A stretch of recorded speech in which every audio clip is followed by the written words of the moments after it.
Hello. Welcome to Tutors of Life podcast, where we research life so you don't have to. Episode 398. This is your host, Shaun Tudor. And this is Sam. And this is a talk episode where the tutors talk. So starting May 5th, Dana Lynn Bailey is starting her summer shred challenge. And so you can sign up now. I really like her challenges that she's done now because she does it in 3 different categories. So I think it's like weight loss, transformation, and total shred or something. So that's really cool that she does like different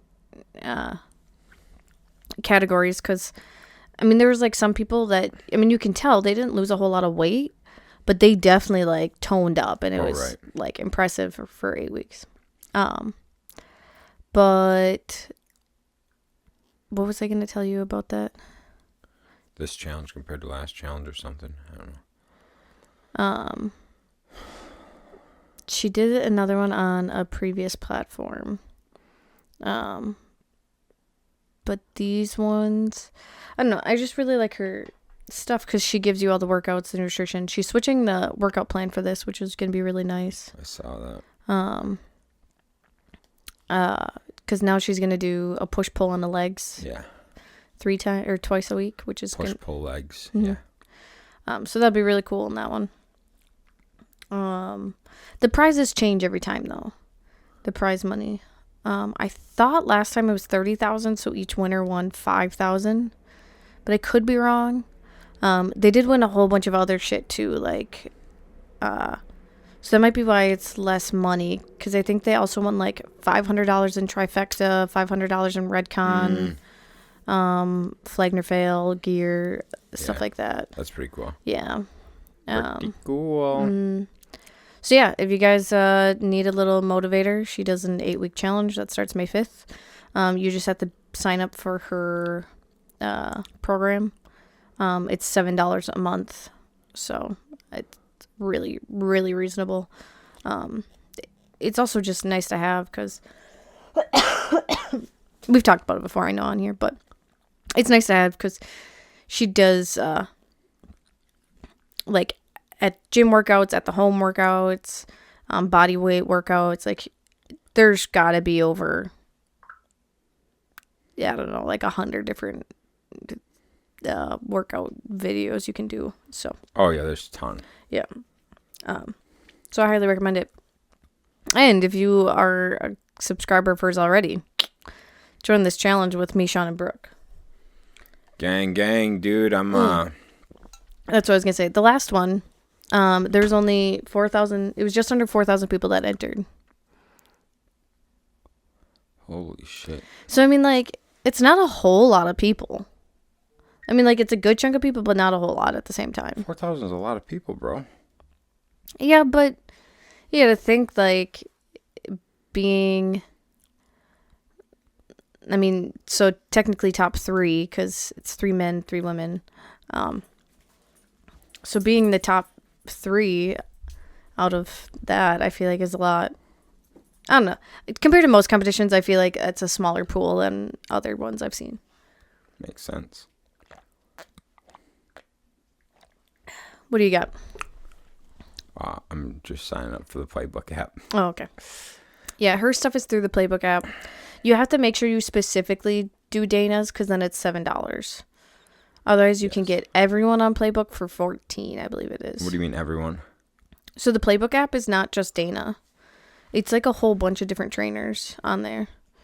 So yeah, you have to specifically, and that's what a lot of people have issues with, is signing up specifically for Dana. And I think Brooke said she did it like a year in advance, and so hers was actually a month, or $5 a month. That's right. So, but yeah, it's highly worth it. And we're gonna be summer shredded in 8 weeks. I'm in, dude. 9 weeks. I'm gonna be summer shredded in fucking 2. Probably. And then I'm just gonna get more shredded. Yeah.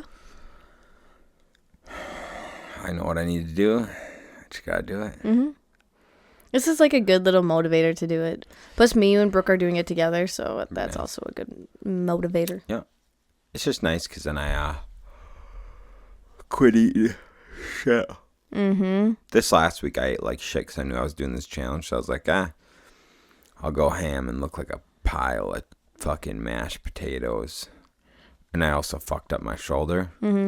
So I haven't been able to train. Well, that's not true. I could train. I just haven't trained because I made a program, a push-pull program, and push-pull squat, like a normal powerlifting program. Well, then I fucked up my shoulder, so I can't back squat because I can't get my shoulder back. I do front squats and goblet squats. I also can't do that because of my shoulder. I do shoulder head press and bench press, and I can't do either of those.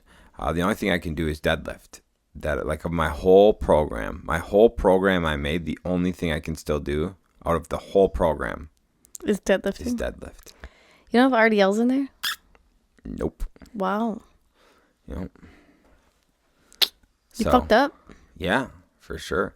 I think I can do rows. I just can't do them heavy. So I could still do my rows. I just won't be able to do them heavy. Yeah. Yep. Damn, dude, that sucks. Yeah, it kind of just scrapped my whole program I had laid out. And I was 3 weeks deep. And I was just fucking loving it. I'm very curious how fast this cold is going to go away now that we're done eating sugar. That's a good question. It's a good question. Because baby, a lot of sugar. Baby hasn't gotten anything. Baby's a stud. Baby is stud. She's getting that good. Yeah. For sure. Yeah, I'm looking forward to getting fit. Getting real fit. Yeah, it's not even that. It's just like the whole, like, I think it's good to have some sort of like motivation to get you to be disciplined. Right. So like that's why we loved doing 75 hard so much, because it was a good motivator to have us do all that stuff, and then we had the discipline by the end of it. Right. So this is just a kind of an easier revamp of that, is what I would say. Oh yeah, for sure. But yeah, it'll just be nice to be back in the swing of things and like prioritizing those things and not prioritizing work or phone or anything. Right. Prioritizing good habits, not bad ones. Yeah, it'll be really good. It'll be fun. It will be fun. So I'm just excited to do some fasting. Yeah. Quit eating so goddamn much. Yeah. You eat a lot. Just fucking nasty. Ugh. Anyways, what's up? Just another day. Okay. I don't know. I keep trying when I go to the office to like clean off my desk because it still has so much of the ceiling stuff on it. Sure, yeah. And so like I've been just trying to catch up with receipts and like inputting stuff and whatever. And so I was like, today I'm going to finally get everything cleaned off and clear off my desk and wipe it down and whatnot. Nope. Today, baby decides that she just wants to be held all day long. She does do that. She's a fussy little bugger. Right now, she is for sure. Yeah. Yep. Yeah, I had her. Anytime I like had her in the chair swing, which usually she's fine with like being in there for like half an hour. It was like 5 minutes and she was screaming. And I was like, God, why? Yeah. So yeah, that's all I really got going on. Just trying to clean up my desk. Clean off your desk. Mm-hmm. Nice. Mm-hmm. Took my Evo out today. Yeah. How's that? Fun.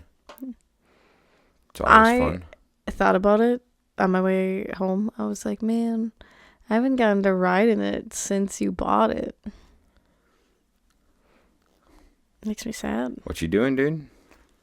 Taking care of our baby. Pawn her off. It's true. Yeah. So, trying to get my brain rolling. Let's see here. Did we see that they got a new prime minister in Canada? Oh, did they? Did you see that? No. I saw that one reached out to... Oh, because he reached out to Trump for like a peace deal or some shit. Yeah. Apparently, so he wrote a book essentially about like communism. And he's with the World Economic Forum. Big like WEF dude. Nice. So he was the Democratic one, not the Republican one? Right. Yeah, the Republican one was lazy. Didn't do his job, didn't go tour. Theo Von and Nelk Boys reached out for him to come and be on the podcast, and he denied it. Dang. That's not smart. No, it's not. So he only lost by like 1.5%. So if he would have just put in a little bit of effort, he That's probably it. could have won. That's Damn, it. dude. Yeah, I was listening to PBD podcast, and Pat's just pissed. Just pissed. Because he's like, you had it in the bag. All you had to do was tour. Mm-hmm. All you had to do was run a campaign. And you didn't run a campaign. No, I suppose because like he probably just thought that so many people hated Justin Trudeau enough that he could just thought that, but he also didn't want to upset. He didn't want to go tour and like spill his beliefs, and lose all the Democrats, and because he was afraid of like losing the Democrats and shit. And it's like, well, buddy, now you lost everyone. Mm-hmm. So, well, he didn't lose everyone, but like, if he would have pushed hard like Trump did and went on Theo and Nelk Boys and Rogan, and he could have honestly probably just done one of those and that would have been good enough. Theo would have helped a lot. Yeah. Theo or Rogan would have helped a lot. Yeah. You hit those though, but dude, just do a circuit, hit them all. 100%. Then you just, dude, you can't tell me by hitting all the main PBD, go hit PBD. You can't tell me by hitting all the main podcast circuits like that, you're not getting 1.5%. Oh, right. 100%. Bro, come on now. Well, and you also have to think like that was the whole thing with our past election was the right kept saying like, what is Harris even standing for? Like, what policies does she want to put in place? Like, nobody really knew what her agenda was. She didn't know what her agenda was. Right. Trump was very clear on what he was going to do when he got into office. And now the left is all mad that he's doing exactly what he said he was going to do. But, yeah, I mean, she never really came out with a lot of, like, she would just say, like, we have a housing problem. We have a homeless problem. Right. We have, it's like, okay, yeah, we all know we have these problems. How do we fixing it? Yeah. It's like you told me about it. Oh yeah, PBD just posted that one. Yeah. What was that about? He just posted asking like, how do we convince people to have families again? Oh yeah. And AOC posted on it and was saying how we're the only first world country that doesn't have federally mandated maternity leave, and we need to have that plus like universal health care and some other benefits, whatever. And he responded to her and was just like, yeah, okay, how do we do that? Yeah, give me a solution. Right.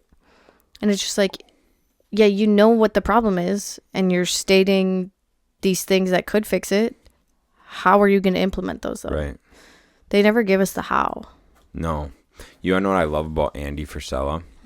Was listening to him, and he said how he got people to quit bitching. Mm-hmm. It is business. If they bring him a problem, they have to bring him 2 solutions. So if you bring him a problem, you have to bring him 2 solutions. When he said it got rid of essentially people like AOC clapping stupid shit back and not having anything to back it up. I like that. Yep.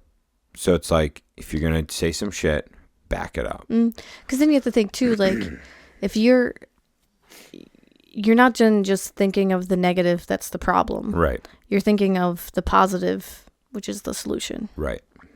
Yep. That's cool. That's a mindset trick right there. I like it.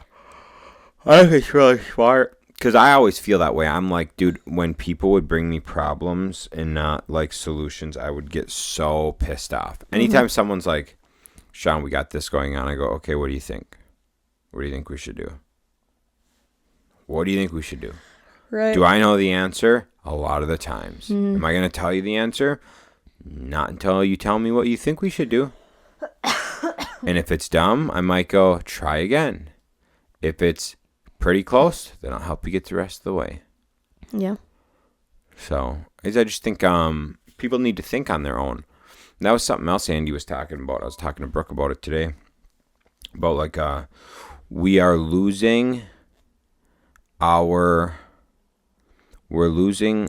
ability to like problem solve.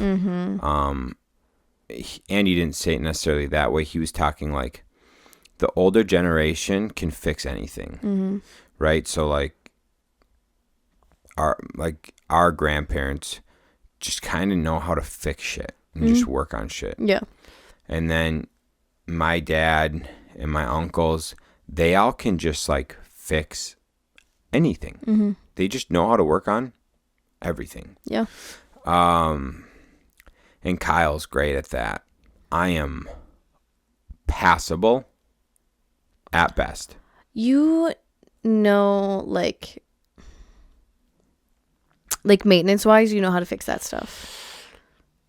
Usually have a good idea. Right. Like, let's go like more basic things.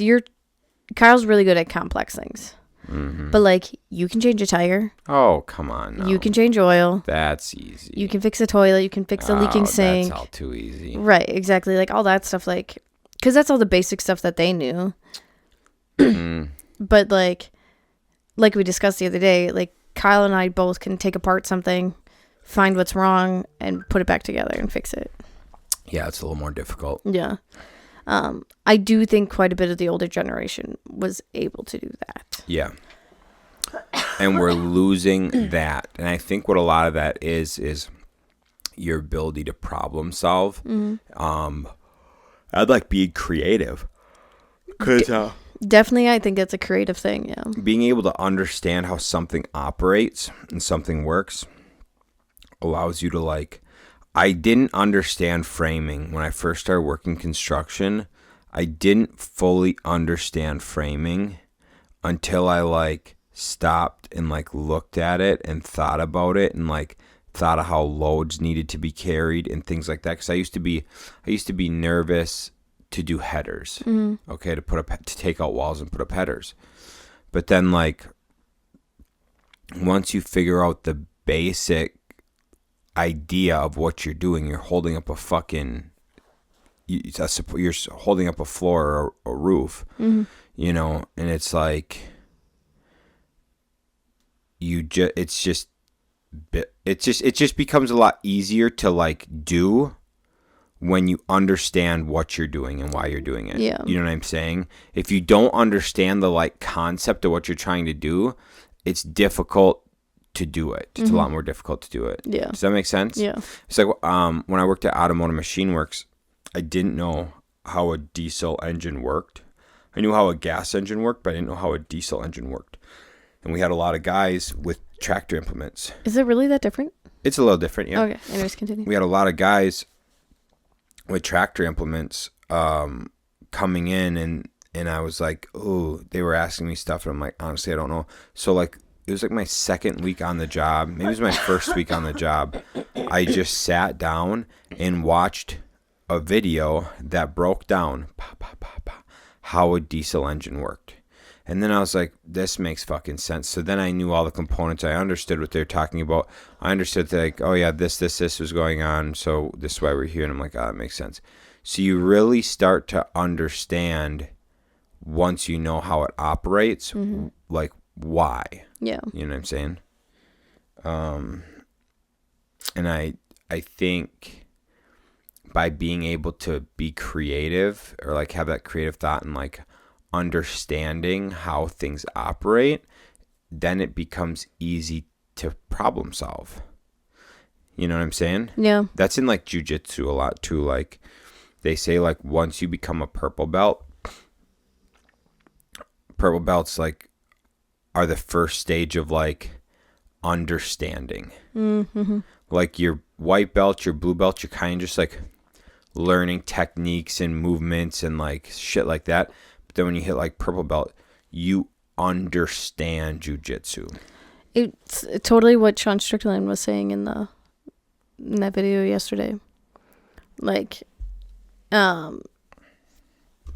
Because it takes how long to become a Navy SEAL? 6 months?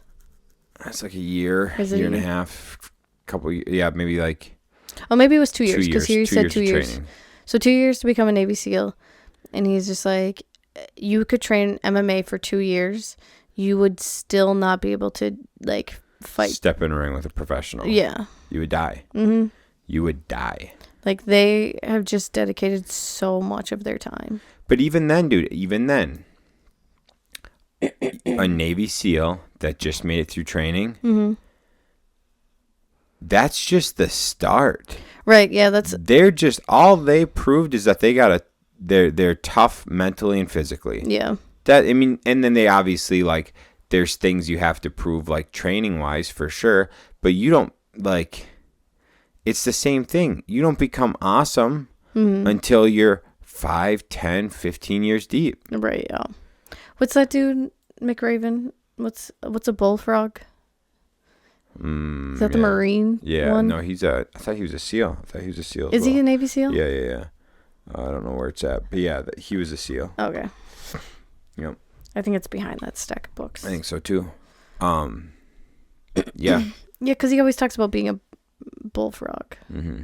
What's that mean? I don't know. Okay, cool. Like, that's what I think they call themselves. Frogman? Frogman. Yes. Frogman. Yep. Yeah. That's a Navy SEAL. That's a Navy SEAL. It's a frogman. Okay. Yep. So there's Army Rangers. Okay. Navy SEALs. Yeah. What else is there? Green Berets. Green Berets. Is that a different branch? Or is that also? So, like, your Navy SEALs is your Navy Special Forces. Mm-hmm. So then your Green Berets is your Army Special Forces. So what are Army Rangers then? They're just like the step below Green Beret. Okay. Yeah. Is there any other special forces or just those ones? Delta Force, but I don't really know what they're about. And then I know, like, the Marines have something. Maybe that is Delta Force. Look it up. Because that's what I swore he said he was a Marine, but maybe he was. Delta Force would actually make sense if it was Air Force, wouldn't it? Or maybe I'm crazy. Maybe just because I said Force. Yeah, I don't know why, like, Frogman to me just... Delta Force is a U.S. Army unit officially known as the 1st Special Forces Operational Detachment. So that's United States Army. Okay.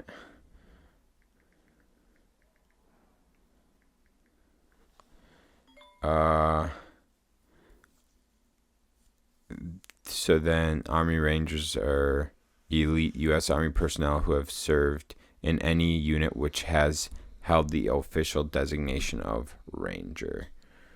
Interesting. Okay, so then there's a Air Force Special Forces.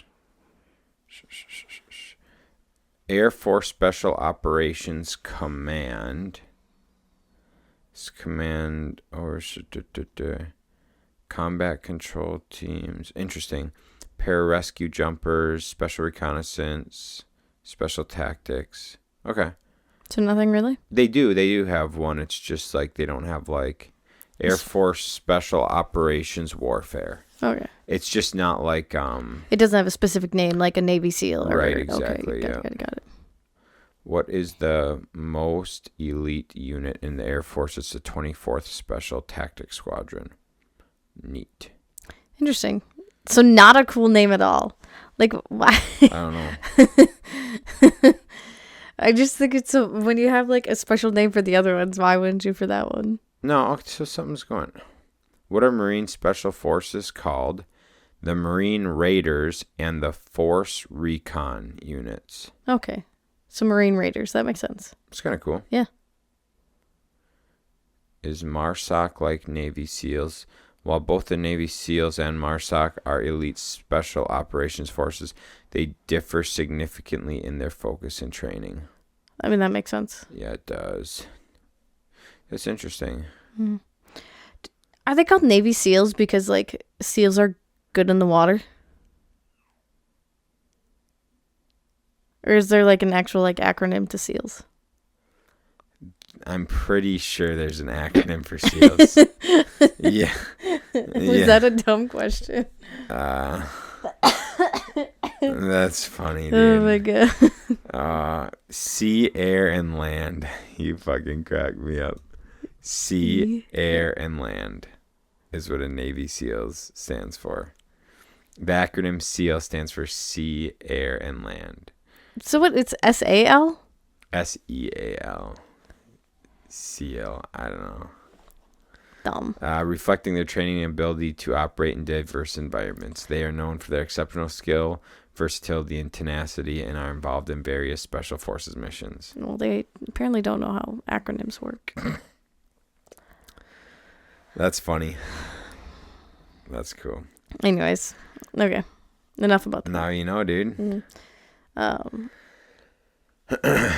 You should watch, though, the Sean Strickland beat up a Navy SEAL, because that was actually interesting to watch. That was crazy. That was crazy. Why that was crazy? This is the definition of levels. Mm-hmm. This guy comes, he's a Navy SEAL, Mm-hmm. was a Navy SEAL, black belt in jiu-jitsu, Mm-hmm. and a professional MMA fighter with like 18 fights. Yeah, 17, 16, 17 or something. Like that. And he gets to spar Strickland. Within the... in his mind, he knew... he was like, yeah, I know I'm not going to win, but I'm going to come get some sparring in. And he agreed to 5 5-minute rounds. 25 minutes in the ring with Strickland. In the interview afterwards, he's like, I didn't think I was going to win. He's like, but it became very clear after 45 seconds that I have to survive. Mm-hmm. It was literally... It was bad. It was bad. It was literally like he was just a punching bag. Just ragdoll, dude. Uh-huh. I bet you that guy is in months of recovery. After that, yeah. Months of recovery after that. Yeah. Dude, and even Strickland's like, I wanted you to quit. You didn't quit. I tried to get you to quit. That's why I wouldn't knock you out. He's like, don't get me wrong. I could have knocked you out in the first round easy. Mm-hmm. He's like, but I wanted to see if you'd quit. Dude, that's what I love. Because like a whole bunch of like influencers have been challenging him to fight or whatever. So he's been fighting a couple of them. He's the type of guy that wants to just teach him a lesson. Yep. So he's just like, I'm not going to make this easy on you and just knock you out. Yep. Like, I'm going to put you through the mental torture that you deserve. There's the one guy, though. If he didn't dodge that head kick, dude, that fucker would have been sleeping for, like, ever. Uh-huh. Ever. Yeah. That kid was dumb anyways, because he kept turning his back. So then, like, Sean did, like, I think it was an accidental elbow to the back of the neck. But it was because the kid just kept fucking... Turning around and ducking down. That's one thing you noticed with the professional fighter. He never turned his back to him. No, never. There's a couple times he folded. Yeah. He folded a few times. Yeah. Brutal, dude. Yeah. So, yeah, it's very interesting to watch because, I mean, a black belt in jiu-jitsu is impressive enough. And to be a professional MMA fighter with, like, 18 fights? Yeah. Yeah. No contest. And I don't know what weight class difference there is there, but I don't think it was much, to be honest. It wasn't much. But, yeah. So good. That was so good. Crazy, dude. Mm-hmm. Crazy. And it's why you don't challenge the best of the best to fight. Yeah. That's just it. Yep. I love it because it's now making it so, like, you can't be a keyboard warrior. I love that shit. Mm-hmm. Yep. I love that shit. Yeah, it's great. Huh. Yeah, that's cool. Did you know, so Alex Pineda, that guy, yeah. Because he knocked out Strickland in the first round when they fought for the title. Okay. He's like the best fighter. He invited Strickland down to come train with him, and he would teach Strickland how to fight. This is how alpha male this dude is. This dude literally is so good that the guy he went up in the title fight that he knocked out in the first round, he's like, hey, you're second best. You're second best right now. You're ranked number 2 in the world. Why don't you come to my gym and I'll help you? Bro, what? What? Is he going to do it? No, he already went down there and trained with him. Oh, damn. Yeah, like there's videos of them training together. I mean, yeah, there's no, like, you want to be the best, train with the best. That's it. And when you are the best, you don't care. You're just like, oh yeah, sure, come on. You can come down. I'll teach you how to fight. I'm still gonna kill you, but come on down. Mm-hmm. Teach you how to fight. Dude, that's insane. I thought that was so cool. God damn, dude, that's interesting. Pretty wild, dude. Mm. When are we gonna pay for the pay-per-view tomorrow? Tomorrow, Saturday. Oh, interesting. Whenever Probably. that is. Cool. Big idea. Not a bad idea. Sean's friend Quang. Quang, dude, trains down at Club 37. He's a stud. He's got a UFC fight in Des Moines, Iowa this Saturday. Mm-hmm. So it'd be kind of cool. He's just one of the prelim fights. Yeah. But Stud. We went and watched him in Mystic Lake a couple times. Yeah. Yeah. And I think he did. I think he knocked out both times, right? When we went and watched him, or did he knock out and tap out? There's for sure. We went 3 times or twice. I don't remember. I think both times were knockouts. Yeah, that's it too. Yeah, dude. Yeah, it's cool. Really cool. So, yeah, it'd be fun to watch that. Yeah. What else we got going on? Springtime's coming up. Yeah. Play it to tell by starters. A little late, but that's okay. They should be fine. I think the longest one has a 120-day grow period. Okay. It's the loofahs. Oh yeah. So 30, 60. Yeah, I mean that's plenty of time for those actually. Some of the flowers though that I planted. I planted some seeds for flowers because I was just like, oh, why not? 2 or 3 of them are perennials, so they come back every year. They take a full year until they bloom. Wow. So I'll probably, once I start working on the front garden beds, I'll plant some of those seeds. And then next year we should have some of those growing, which will be cool. You wanna know what, dude? What's up? You almost want to find a house you're going to stay in. Because the more you move, plant and all that shit, you just don't get to see the fruits of your labor. No. And that's what, like, we took some of the ones from Robin Road and moved them here. But They didn't transplant well. a couple of them did fine and are growing fine. They're just not as big and luscious as they would have been if they would have stayed there. A couple of them did die, though. Yeah. So, you do risk that as well. So, yeah, it is kind of a sad thing. Right. But whatever. Then someone else can enjoy it. That's right. That's right. Curb appeal. What else is there going on? So, Our child has discovered she can squawk now. yeah. So instead of crying, she squawks at us.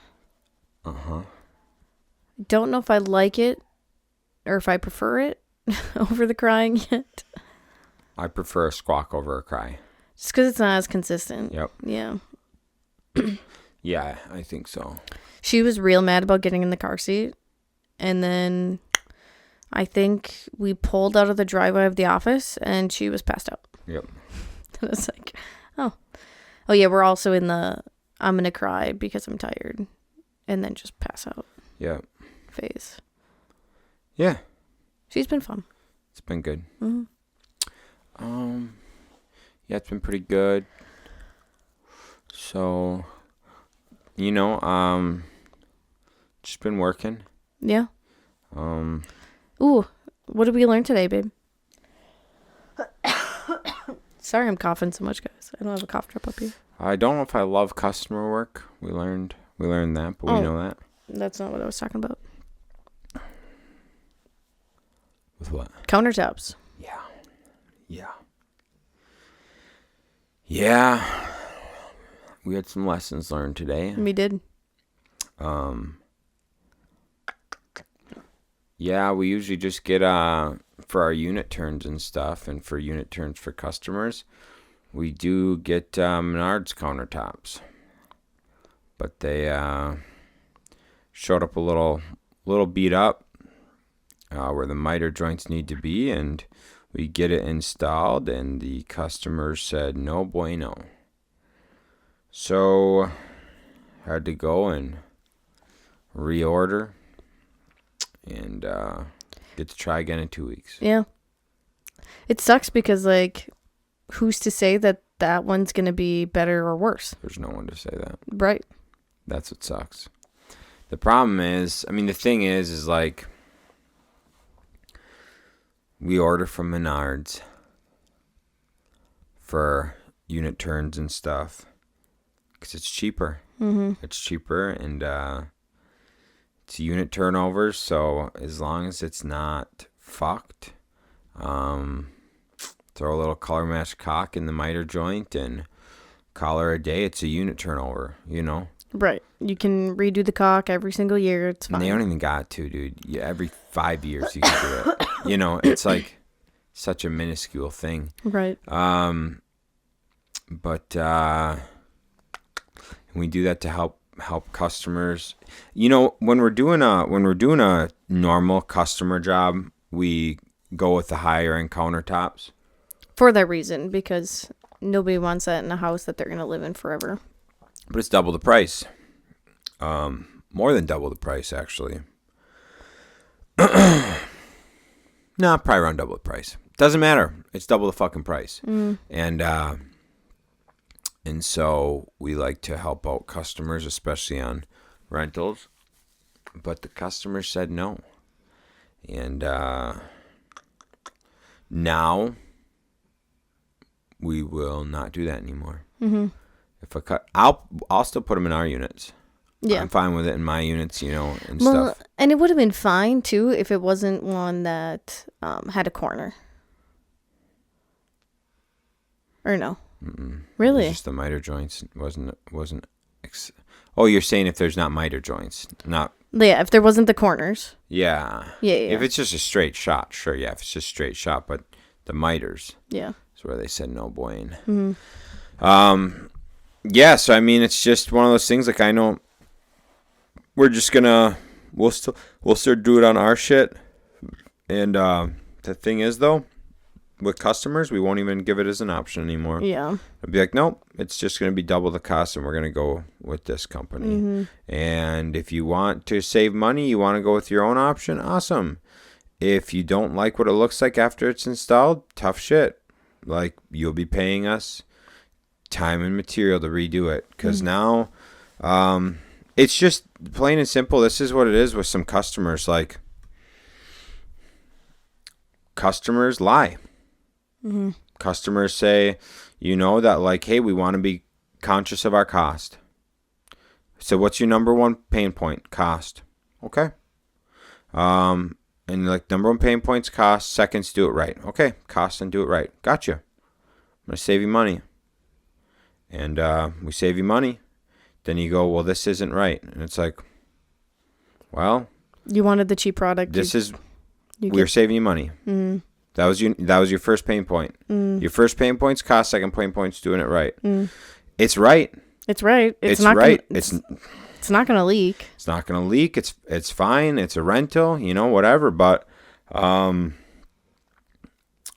it's a 15-hour fuck up. You know, it's gonna cost us over $1,000 to fix. Mm-hmm. So it's not something we're too thrilled about. No. So, moving forward, we just won't give that option. And it pisses us off a lot. Mm-hmm. So, I've struggled with this a lot with customers over the past couple of years. And you ask them like, give me your pain points. What are you? You want quality, You want price? You want timeliness? What do you want? And then they go, I'd like this. All right. Gang, gang. We do it. And they go, well, I actually wanted this. Well, comes with a cost. Yeah. What the fuck? So yeah, we're in a situation where customer didn't accept it, so we got to fix it. We're gonna have to eat over $1,000, and we're not happy about it. No, especially not right now. Because like right now, we're only taking customer work because we have. The only reason we took this job is because the guy's a friend. Yeah. That's literally it. Yep. We got way too much work. We had never taken this job. We just did it to help someone out. And they fucked us. And we're going to lose money on the job. So anyways, I'm pissed. Is what it is.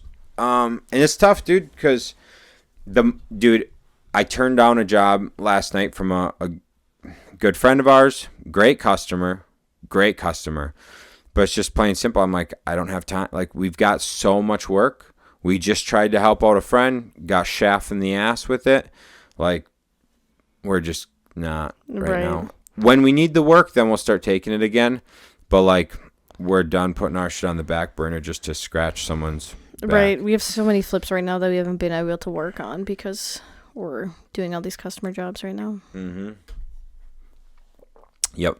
So, kind of tough. And I've been talking to some contractors and stuff to see if they want to come help out, and a lot of contractors are really busy right now. The ones I trust are busy. So yeah, whatever. But that's what we learned. You got to customer's always right, sadly. Not always, but in a situation like this, kinda. It's the customer service world. Customer's always right. No, but the customer is right a lot of the time. I know they're not actually always right, but Yeah. you have to treat them like they're right. Right. Yeah, it sucks, dude.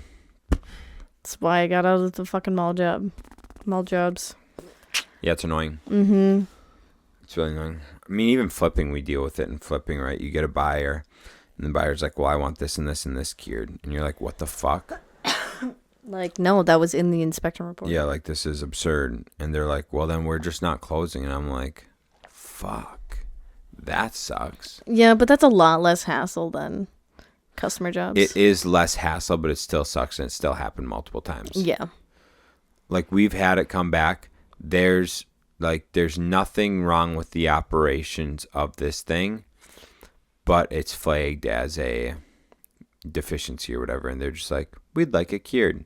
And I'm like, but there's nothing wrong with it. And they're like, well, it's not up to code. And I'm like, there's nothing wrong with it. And they're like, we don't care. We want it new. And I'm just like, new's not always better.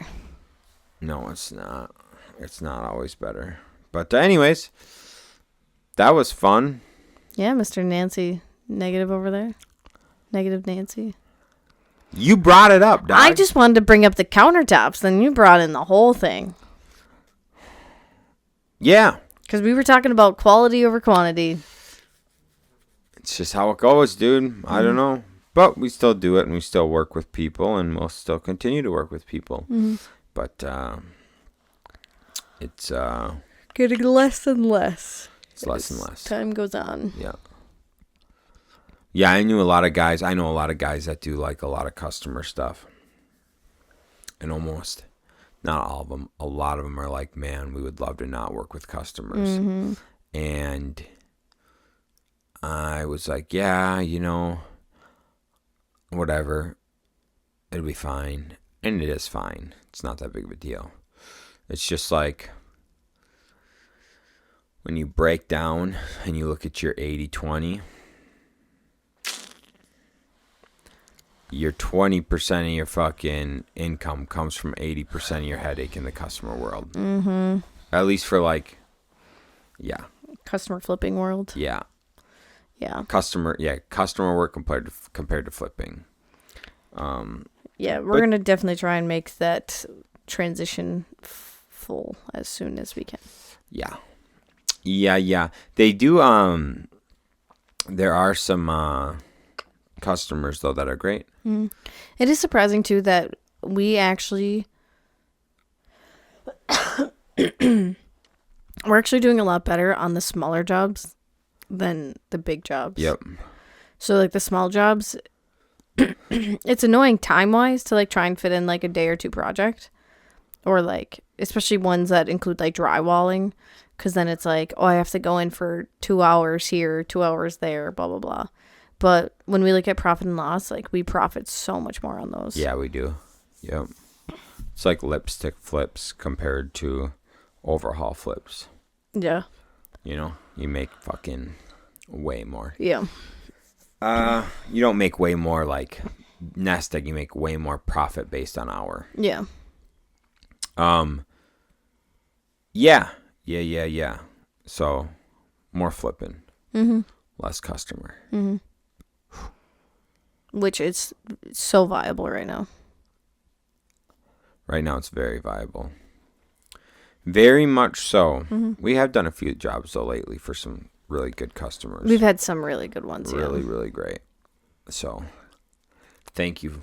Thank you, great customers, mm-hmm. for making us like our jobs. Yep. Yeah, it's just tough. Like, I will say this, and you guys can probably figure this out in your own business. It's tough when you have certain jobs that should be good, that should be like good normal jobs, but because of the people you're working with on it or the customers, can cause you to lose money. Mm-hmm. Like can cause, like it's like your headache level, you know. You're like, headache and time can just snowball out of control based upon who's involved. Yeah. Because, yeah, I mean, a lot of times, like, we don't take into account, like, how much time, like, you, me, and Brooke spend in the office on projects. Yep. So, like, if there's a customer that's very picky about what light fixtures they have in, and they, Brooke has to email them back and forth 20 times about a light fixture, and that's a lot of wasted time on Brooke's part. You're right. Yep, and it's a thing. It's definitely a thing. But then on the other hand, we've got a couple customers that we do work for and do unit turns for and stuff that, like, I'll work with forever. Mm-hmm. And even if we switch to like full-time flipping, I'll still do their unit turns for them because they're like, this is what I want done. And I'm like, okay, what do you want for finishes? Well, what do you do for finishes in your stuff? And I go, this is what I do. And they go, that's what I would like. Roger that. Mm-hmm. Done deal. This is what it's going to cost. Sounds good. I'll let you know if we run into anything. Yep. Perfect. Yeah, those are really nice. We got a few people like that. We got a couple customers like that. There's a couple customers, too, that were so picky on what they wanted that they did all the research and were just like, this is what I want, this is what I want, this is what I want. We're like, perfect. Yep. And they're just like, what else do I need to pick out? You need to pick out 100%, dude. Like, those ones have been really nice, too. Yeah, I mean, what it comes down to, and I mean, like vetting out your customers or whatever, maybe a little more. I don't know. You're not gonna know until you. You don't know until you work. I mean, I think my goal is just to, really, if you can find a good handful of investors to work with. And find a good handful of investors and then yourself or like our flips, life would just be cherry. Yeah, it would. So, where'd you get that thing? This thing? Yeah. It's one of the screws for the nice blue mics. Cool. I know you usually are the one playing with it. I usually never play with it, but today it just looked. Where did you get it from? It was on the stand. Took it from mine? Well, no, it's still sitting over here from when you used to sit over here. No shit, you haven't played with this in that long. Yeah. Interesting. So what you been up to? Do you just want to play with that thing now? I forgot that existed. Yeah. It's satisfying. I should just grab another one and we both can have one. Anyways, what else you got? 3 more minutes and we'll wrap up. How's Rob Bailey been? Good. On his daily vlogs. Yeah, I've been slacking at watching him again. I've only been watching like 1 or 2 a week. Yeah. Pretty good. I should binge him in the mornings when I'm feeding. You used to? Or I should. Or you should. Yeah, pretty good. He's got some cool shit. Dude, I will admit, Caleb Hammer, the people he brings on the show, God, I have little faith for our society. I can't watch his shit. Oh my God, some of those people are terrible. I can't watch it. He's had quite a few like successful. Has he? Yeah. 'Cause like now he does like 1 year like recaps with people. Is that right? Do With people some actually make some changes? Yeah, I just watched one where she did only one of the handful of things that he said. And he was like so mad. He's just like, I just had 3 or 4 people come back that had super successful transformations, and he's just like, and then you came along and like he's like, I know you can do it because all these people did it. And so I haven't watched any of the ones where people were success stories, but he did say that he's had quite a few lately. Damn, that's pretty cool. There's this one lady though. Ooh, she's 28, I think 28 or 30. She's on marriage number 3. She was in the military. She has 2 kids. Oh, and she's also a lesbian now because she didn't do well with men. Almost $500,000 in debt. What? Yeah. How? Because she needs to go travel the world. But like, is it a house? She does have a house. That's a part of it. Okay. But a good chunk of it is credit card debt. Because she wants to take her kids to go see the world. And he's like, but you have no money. And she's like, well, that's what the credit cards are for. And he's like, but you have no money to pay the credit card. And she's like, so what, am I not supposed to go see the world? And he's like, yikes. Correct, until you pay this debt off. Or like some of this debt off. He's like, you don't go see the world. And she's like, I just can't do that. I have to go see the world. Boy. Yeah. And she's just like, doesn't get it. And he's just like, you are literally setting your kids up for failure. And she's just like, but they'll go see the world. And he's just like, yeah. And then when you die, all this debt is theirs. Yeah. And she just does not care. I'm like, damn. Fuck that, dude. Yeah. It's interesting. Yeah, that would not be good. That would not be good. So yeah, that's my little Caleb Hammer update I have for you. Nice. Mm-hmm. Yeah, it's fun. I do wonder, I rack my head with this a little bit about like, is it worth, like sometimes I wonder if you acquire too much, do you have a hard time enjoying it? Like, what do you mean? Like if you got like 20 sick ass cars. Look at Andy. That's what I'm saying, dude. I guess you'd get to enjoy it. Oh my God. Yeah. That's why I want a library so badly. Okay. Because I feel like I haven't been able to like enjoy like my Legos or like all the books we have. Sure. Because they're all like scattered everywhere. Interesting. You want to know what? Actually, I'm going to put it this way. It's less of maybe like if you have a lot of stuff, you can still enjoy it. Maybe the better thing is if you have too many hobbies. Mm-hmm. There you go. You know, if you got too many hobbies, it's going to be hard to enjoy them all. Yeah, because, Andy's life literally evolves around cars, the gym, his business, ducks.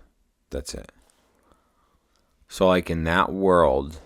It helps when you can combine hobbies with everyday things. Cars and driving to work. Right. Yep. So that helps. He owns his own business, obviously. Right. And then trains. And I'm sure he doesn't have to do 8-hour days. Right. Yep. Right. And then But some days he's probably doing 12, 14, 16. Right. But then you have to take care of your ducks. I got to take care of the ducks. The ducks and the dogs.